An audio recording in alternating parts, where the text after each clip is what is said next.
Stand up. Hello, my friends, and welcome to another episode of Stand Up. Joining me today, they are back by popular demand. Is that the phrase? Because of popular demand? Either way, Kevin Richberg and Bill Boyle return. Boyleberg. Rich Boyle. I don't know. We'll figure it out.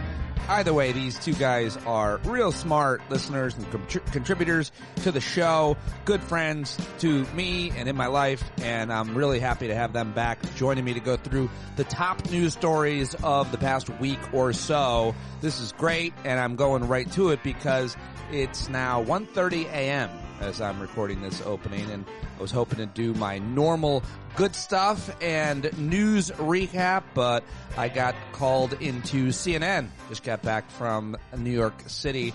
I was on Laura Coates' show at 11 p.m., and so, yeah, it's late, and there's just no way for me to get it up there. So I appreciate you listening, press and play, and I hope to see you at tonight's Hangout. It is Thursday. I'll be hosting a Hangout tonight, and I'll be going live at noon today, live at noonies today, with health insurance whistleblower Wendell Potter will be joining me. YouTube.com/standupwithpete to watch that live. But let's go to it right now. Good friends of mine, the show. You see them in our Hangouts. Two of the smartest guys I know. I love the way they talk and their perspectives on things. Let's do it right now. Bill Boyle, Kevin Richberg, and go buy Kevin's honey, too, right now. Support Kevin at Slate Hill Edible Forest, and you can get to that with a link through the show notes, or just look up Slate Hill Edible Forest and let Kevin know that I sent you. There you go. All right, Boyle, Richberg, let's do it. All right, welcome back. It's Boyle and Richberg. It's Boyleberg. Boyle Rich. Any preferences, Kevin? Boyleberg. You like Boyleberg? Boyle, what do you like? That's a good question. Dickberg sounds good to me. Does anybody ever, no one would call you Dick. Richberg is your last name. Kevin is I'm sure some people have called you a Dick. People call me Rich all the time. Yeah, there you go. The Dick part for me, Pete, to be clear. Yeah, fair enough. All right, I'm glad to have both you dicks here, and maybe we can just call it three dicks. I look most like one. Anyway, let's get after it, guys. I'm not sure what's the most important story to discuss, but there's a few that I wanted to talk with you about. First of all, let's just do away with the drones once and for all. What happened? This was simply an embarrassing case of social contagion, right? Especially embarrassing for someone like the former governor of Maryland who looked up in the sky and reported a bunch of drones. Just planes, Boyle? So, yes and no. I'm from New Jersey. There's a base there, McGuire Air Force Base, that does experiments with drones. Ta-da! Which is why the Pentagon was being closed-lipped about it. But that being said, the number of drones that people saw from McGuire Air Force Base is probably something like in the single digits. What these clowns were doing was they suddenly looked up and they were seeing planes landing at Newark, planes landing at Fort Dix Air Force Base, planes landing in Philly. They were seeing backyard drone stuff. The best was Governor Hogan's thing where he was like, I see all these drones. And this guy's like, you clown. That was the Pleiades and Orion in the background. Right. You know, people, and now here's a serious part about this, right? It is total social contagion. But in the 1930s, we had a lot of this kind of social contagion, most famously H.G. Wells doing his War of the Worlds, which ironically was set in New Jersey. And I think that what it suggests is the layer or the level of anxiety in the country, which was, of course, ramping up steadily in the 1930s and is ramping up pretty steadily now. And so that would be my entire take. That's what's happening. Kevin, what about your reaction, the media's reaction, or anybody else's? We were pretty obsessed with this one, and I'm sure you're pretty upset because it bumped Luigi Mangione off the front pages. He'll be back. Don't worry. He'll be back. I am just thankful that during Satanic Panic in the 80s, there wasn't the internet, because I think we may have never recovered. The internet is a huge part of why these stories blow out of control, and the media taking their cues from odd places like, okay, the governor in Maryland or crazy officials in New Jersey. Sure. But a lot of this is just natural human behavior. People have been looking for up in the sky for UFOs and seeing modern lights or astronomical phenomenon for 100 years now. And the only thing that's different is that you can go to the internet. No one was asking these people who were crying foul in the beginning, just people in New Jersey, like, were you drinking? Were you high? Were you drinking and high? Right. Did you then rush to the internet and say, oh my God, I just saw... And then, of course, it follows up with people who then... Drones are legal to fly, to own and to fly at night. People who want to just be shitsters, and there's a ton of those nowadays, basically all went and took their drones out and be like, I'm going to send them up because I can. Right. And freedom. And also freedom, because I can drone, I will drone. All right, no need to drone on about that, but I'm sure it'll be back. Great points, gentlemen. Next, big topic breaking today, Wednesday. House Ethics Committee to release report on its Matt Gaetz investigation. The committee's years-long investigation included looking into allegations of sexual misconduct and illicit drug use against Matt Gaetz, who's a top Trump ally, of course. Everybody knows he was nominated for Attorney General. Nobody likes him. The committee's year-long investigation is going to be out. We're all going to see it. There's sexual misconduct, illicit drug use, accepted improper gifts. He gave special favors to people with whom he had personal relationships and obstructed the House probe into it all. Apparently, he has put out a comment saying it might be embarrassing, but there's nothing illegal. But guys, is there anything more than just, palace intrigue and gossip at this point? Why is this important since he's no longer in Congress and out of power hosting a show on Steve Bannon's network or something, Boyle? Oh, sorry. So I think that what it means is that he is literally such an absolute piece of shit that even in this Washington, D.C., people are going to kick him on the ass on his way out the door. Now, he resigned in part to avoid this coming out. This happened a month ago, this vote. So when we were all thinking, oh, man, he finally got out of it, clearly some Republican members of that committee thought, you know what, burn this guy forever. He legally, by the way, on January 3rd, could reclaim his seat if he wanted to. He resigned from the last Congress. He got elected for the next Congress. Now, he said he wasn't going to do that, but this is Matt Gaetz, who is full of shit on an absolutely molecular level. So I suspect that this was done to make absolutely certain that there were no backsies. And that, speaking of drones, by the way, that fucking drone never comes back to blight Washington again. If One American News has any sense and this comes out and they decide it's too toxic for them, don't be surprised if he decides January 3rd is a nice day to show up to work. That would not surprise me. The thing that gets me is that this was a secret ballot. And this is something that Mitt Romney pointed to ages ago. Plenty of Republicans, moderate Republicans, have blown a tiny whistle, a very tiny whistle that says, if we voted in secret, things would be different. And this is a perfect example of that. Somebody probably, a good example, Kevin McCarthy, probably got to one person and said, hey, this is how you do it. Have it be a secret ballot, have everybody agree to that, and then they'll burn them. And that's exactly what they did. Yeah, it's a secret ballot, so you could be honest on a secret ballot. But why does it matter? Is there any...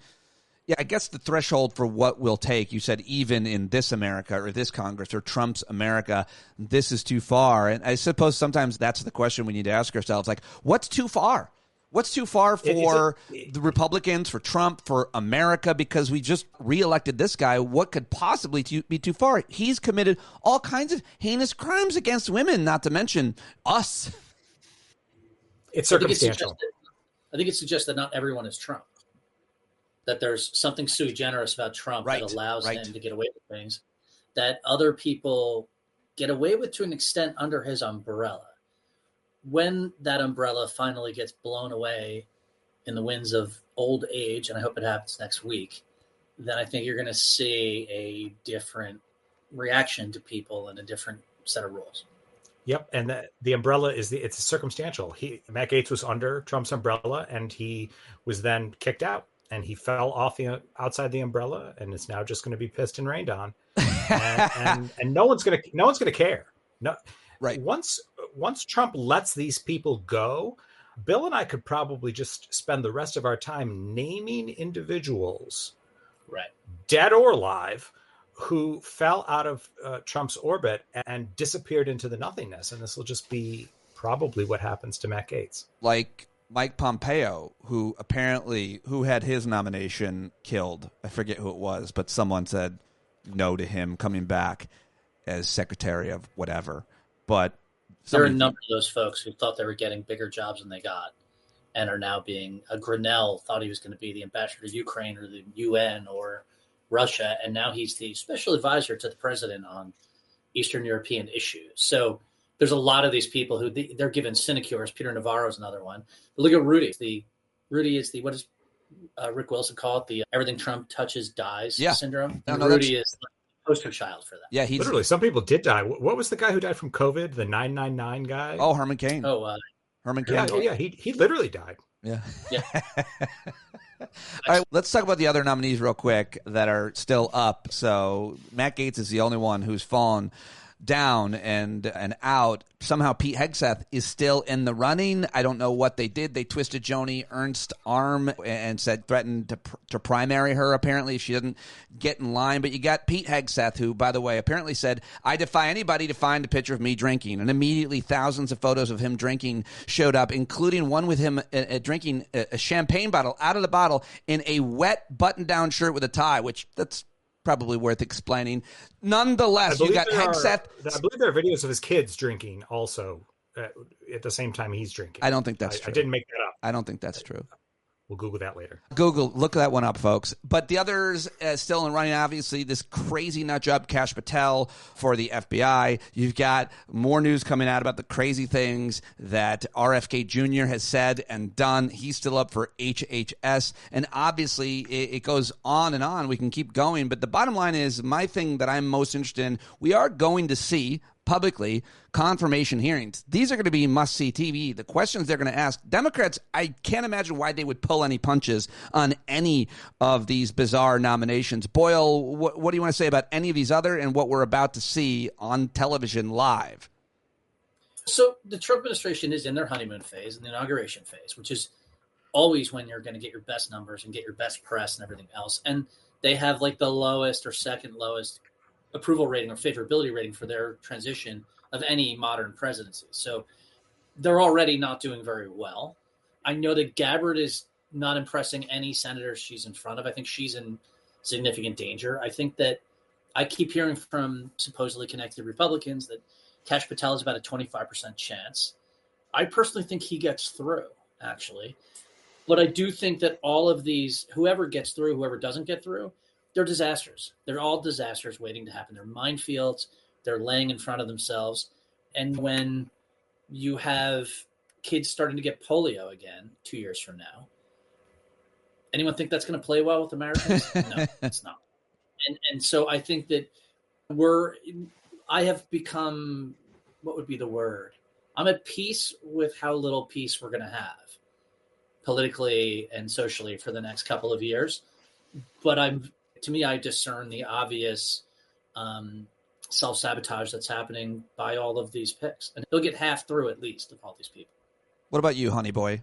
First, I'm going to do a real-time fact check. That is real. Pete Hegseth's children scooping champagne into their mouths following their dad's example is real. No, come on. So we're going to... Come on. Yep, I just Googled it. Oh, my God. All right. I went on the record last time we did this and said that Pete Hegseth was going to be gone last week. And I'm on the train now. I'm wrong. He's going to make it.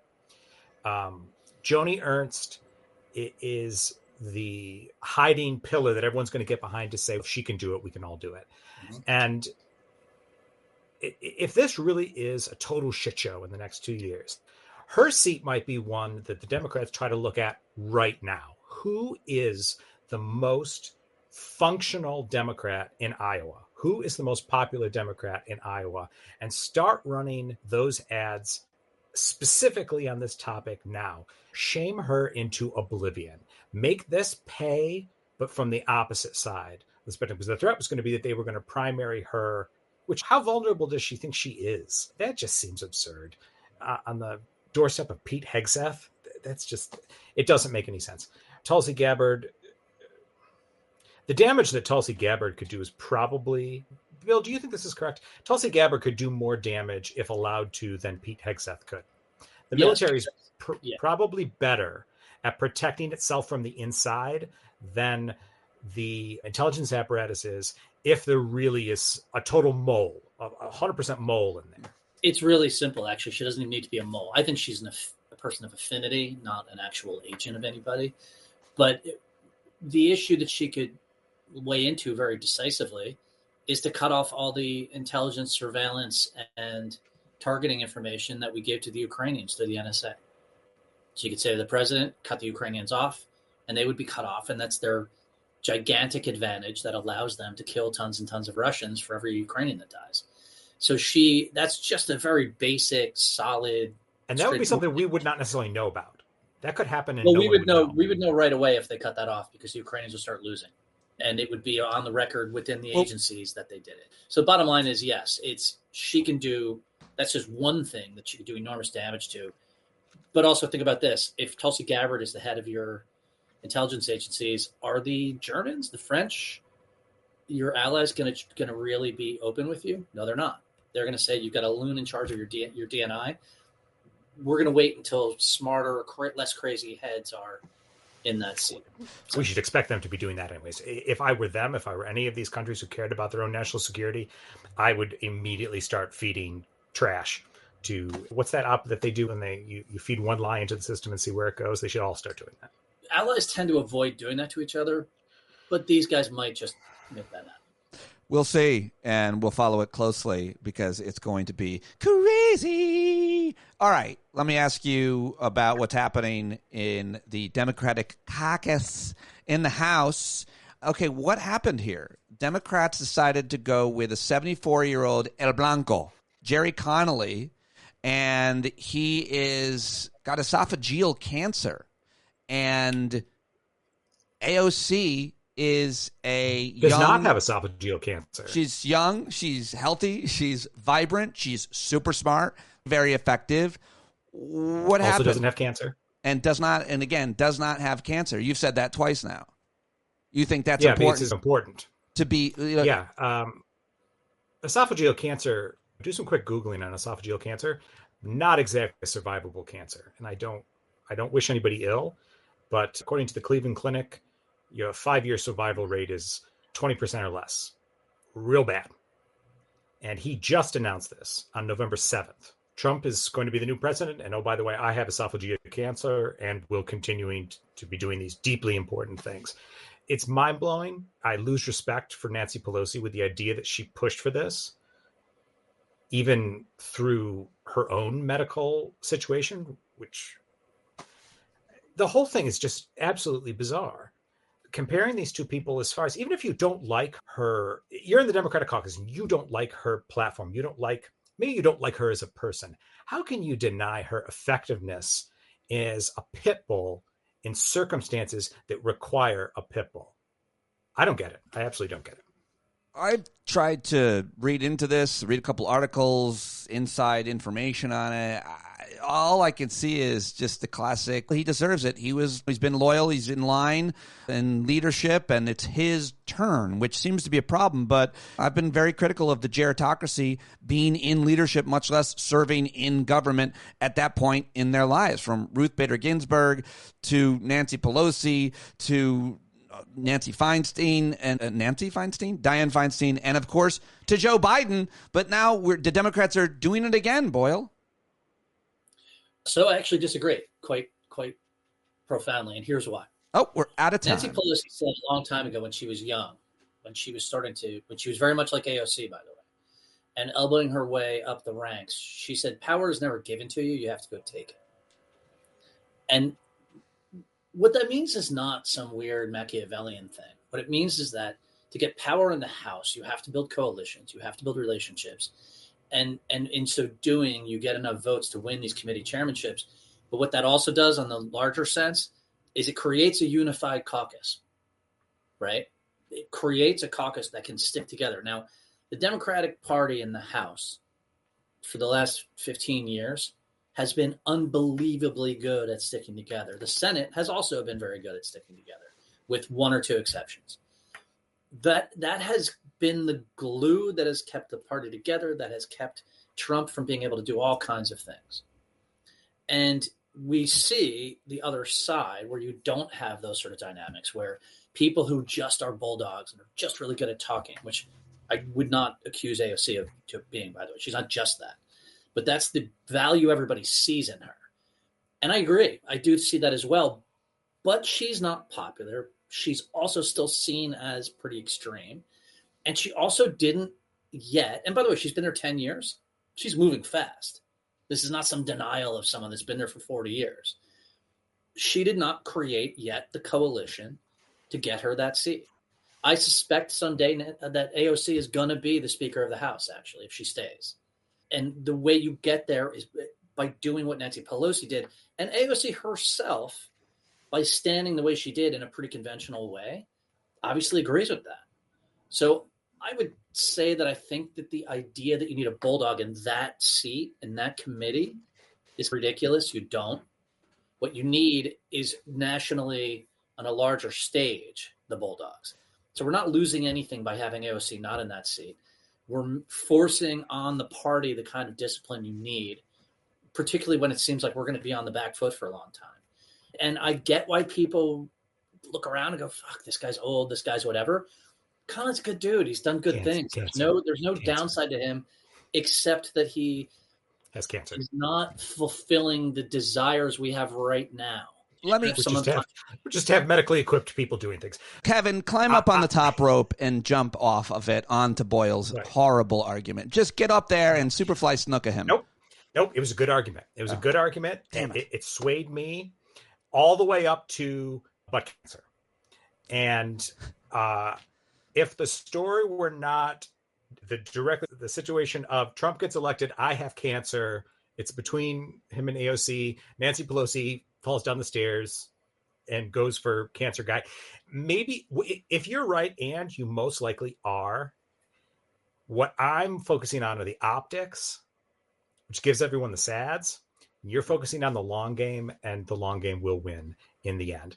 And so in 2 years, when she is the chair of that committee and Jerry Connolly, RIP, things will have progressed the way that biology had intended. We should, since this is radio, we should explain that Pete just put his head in his hands when Kevin said RIP. That actually is a real point. That's a real point. I want Jerry Connolly to go be with his family for real, because if he said it, it'd be like, oh yeah, he's got cancer, he's got to go be with his family. And join the club of people on the Democratic side who are realizing when it is time to go. I guess that's where my mind's at. My only argument for what Bill Boyle said, and this isn't jumping off the top turnbuckle, it's just a Hogan leg drop, is you specifically said, what do you lose with Jerry Connolly? And I would say, I don't know, 2 years of oversight. But he's going to do oversight. Not as good as she would. Not as well as she would. He's good at it. Frankly, I think he's very good at that. He is a soldier who's done this for a long time. He's going to be fine. He should be doing oversight on his treatments. Okay, moving on. Finally, one big topic for Boyle mainly. Kevin and I both want to see what you think of this. A Russian general was assassinated, and his aide was assassinated outside a building in Moscow in the dead of winter by an exploding scooter. Ukrainians have taken credit for it. My understanding is Russians have arrested the assassin, and I'm guessing it's not the assassin. I'm guessing it's just a guy who sells kebabs on the corner that they're blaming, because I don't know. I think they didn't catch the guy who did it. But, man, this is a brazen move by the Ukrainians to assassinate a military general, a guy who's apparently in charge of chemical weapons use, so he can't be a good guy, but in Moscow via a scooter, which is a bit emasculating. You're this big, bad Russian general, and you got blown up by a scooter. Only thing that'd be worse would be an exploding unicycle. But what's the significance and the importance of this assassination, Bill Boyle? Okay, so the Ukrainians have been assassinating Russian senior officers pretty much every month or more for the last 2 years. They're doing sort of the Armenian and Israeli approach to this, which is if we can't kill them on the battlefield, we'll find them where they live. The fact that it's a scooter, by the way, that's really old traditional thing, which is that Pete, we talked about this right before we came on. You had pointed out it's almost emasculating that it's a scooter, but when you set a bomb up in front of someone's house, you obviously don't. It's not like the Acme Bomb Company from Wile E. Coyote where there's. It's not like you walk out and you're like, "What's that bowling ball candle?" It is, right. So you put it in a scooter. And by the way, anyone who's seen the Battle of Algiers or remembers The Quiet American, any of those movies, bike bombs are really common in Algeria and Vietnam. and other places in the 60s, because it was a thing that was, you could pack it full of explosives and leave it somewhere and no one would think twice about it. So that's why the scooter. I will say that I would suggest people should go Google the video, because the explosion from that scooter is really gigantic.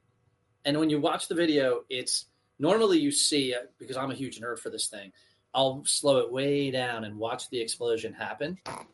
And normally, yeah, I know. Normally you see the explosion start and it starts and whatever. In this case, the screen goes white immediately, like a nuke. They packed the crap out of this thing and they blew this guy to pieces. And it just shows for the Russians the mismatch they have in this war, that the Ukrainians have penetrated them. They're killing the senior officership, and knock on wood, the Trump people decide to not fuck this over or fuck the Ukrainians over in the next year. And if we can eke this out another year or so, I think the Russians are going to be in no shape to continue to fight. Okay, so finally, we'll see about that. Let's go to Kevin for Nature Stories. It's time for Nature Stories with Kevin. What have you brought us? Nature and science. We've got the nature and science. I got two things here. One, good, things to feel good about. Murder hornets are considered to be eradicated. We had murder hornet panic in Washington State and in British Columbia. This was started about 5 years ago. And for the last 2.5 years, there have been no confirmed sightings, and wildlife authorities in the state of Washington have said quick efforts at a new invasive species succeeded. They found and murdered the murder hornets. There are no more murder hornets. Oh. Sadly, Spain just reported that they have murder hornets. Oh, no. So good news for us, sad for Spain. Comme ci, comme ça. That's murder one. Hornets packed up their bags and they flew to Madrid. How bad are they? If you got stung by, say, one, would it kill you? The description that I've seen most is pressing a thumbtack all the way into your flesh. And they do go through bee suits, and their food is honeybees. So one of the problems, it was thought that if a person doing regular inspections of their apiaries were to go into a hive that was under attack, they'd be in pretty bad shape, because you could be terminated if enough of them were to get to you. But we do not have that problem now, for now. We'll see what happens once Jerry Connolly takes over at Oversight. Right. AOC would have taken I think care of so. that. I think you're right. There could be science. There could be mad scientists that not even AOC could defeat. This is number two? This is number two, and this is to put nightmares, if you want scientific nightmares, beyond the understanding of most people. A group of, was it 89 or 39? One of those numbers. Scientists wrote a paper, a general call to action to tell potential researchers in the future, do not create mirror bacteria. What are mirror bacteria? All life on Earth has a handedness to it. There are two hands in molecules. Our DNA is right-handed. Our proteins are left-handed. That is universal across all of life. Scientists are thinking about experimenting with creating life that has the opposite handed of life on Earth. And this is one of those times where I agree with the scientist's call to action. That sounds like a world-ending bad idea. Pete, you look like you have 1,000 questions, but we've only got time for one. What's your question about? There's trade-offs in research. Mirror bacteria. A group of 38 scientists working in 9 countries sounded an alarm about the potential creation of mirror bacteria, synthetic organisms in which the molecular structure found in nature is reversed, could put humans, animals, and plants at risk of exposure to dangerous pathogens. There's a reason they do this research. It's got to be for the furtherance of humanity, I'm guessing. Except I couldn't find actual examples of what they were trying to figure out. I did find examples of what happens when we live in a homochiral world. What's at issue here is chirality. Our world is homochiral, meaning that all the chiralities of all the life, of all the things that produce life everywhere across all organisms, from bacteria to viruses to us, are all the same. Agenda is what you're saying? It's entirely homochiral. completely. Got it. These scientists want to create heterochiral situations, which is the problem. One thing that is definitely a problem is mad cow disease and the flesh-eating brain, whichever one we get, Jacobs, Creutzfeld's. Oh, it's called Hegseth. It's called Hegseth, and it is caused by molecules that have chiral problems, where their handedness is not correct. So we already have something in the natural world. It is the stuff of nightmares, eating someone else's brain and dying. I always feel that when utility doesn't seem to be obvious, then there's a military thing going on in the background. Weapon, but that's like life-ending bioweapon. So I just definitely wanted to end on that. I wanted everyone to start to take that with them into their bosom and think for the rest of the week about mirror bacteria. Well, it is a good opening to the holiday season, I have to say. That was really sweet. That was a sweet ending, Kevin. Thank you for that. Breaking news. Herschel Walker has become the ambassador to the Bahamas. Do you think that's a good appointment, Boyle? I don't think it matters at all, since no one takes our diplomacy seriously during a Trump term anyway. So, do you think Herschel Walker will be familiar with the Bahamas?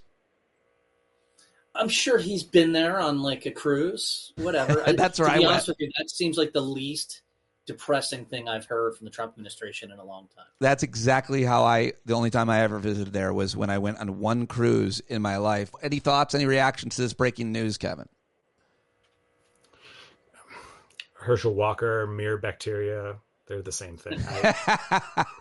These people that he's appointing to these ambassadorships are going to go to these fantastic villas and estates where we put up our ambassadors.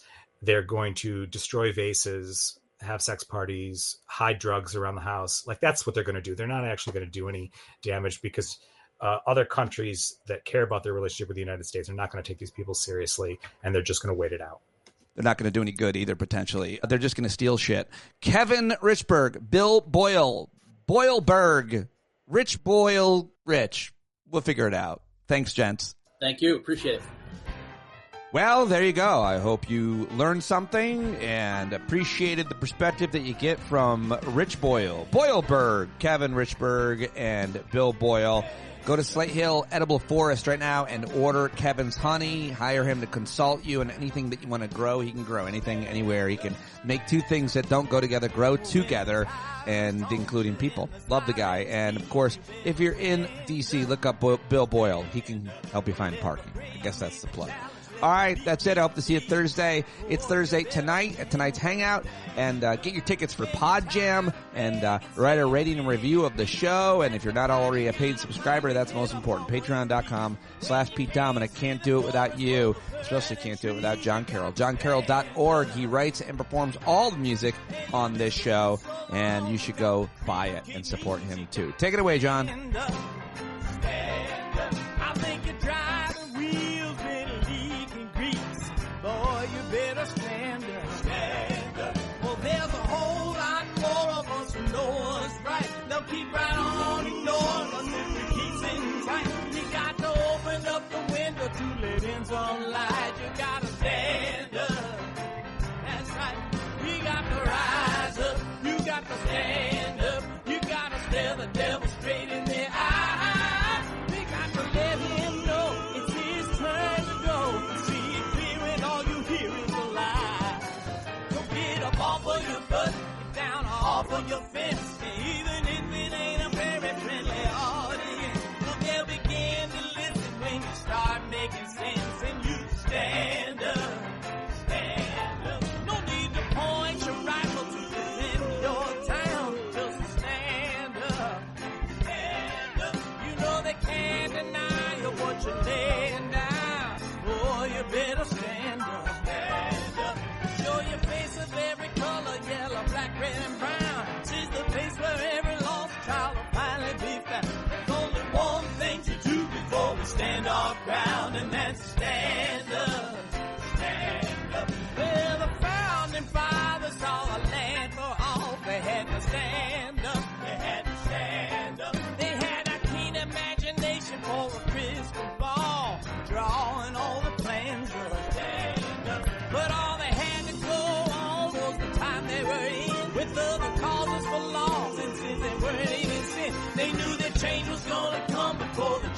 begin, they had to stand up.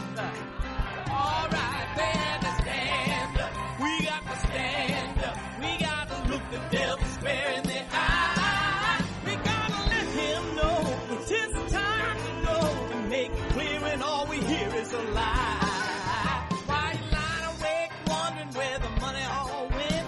It'll be the cost of freedom that'll go unspent. You can see him flee the scene of that experiment if you stand up.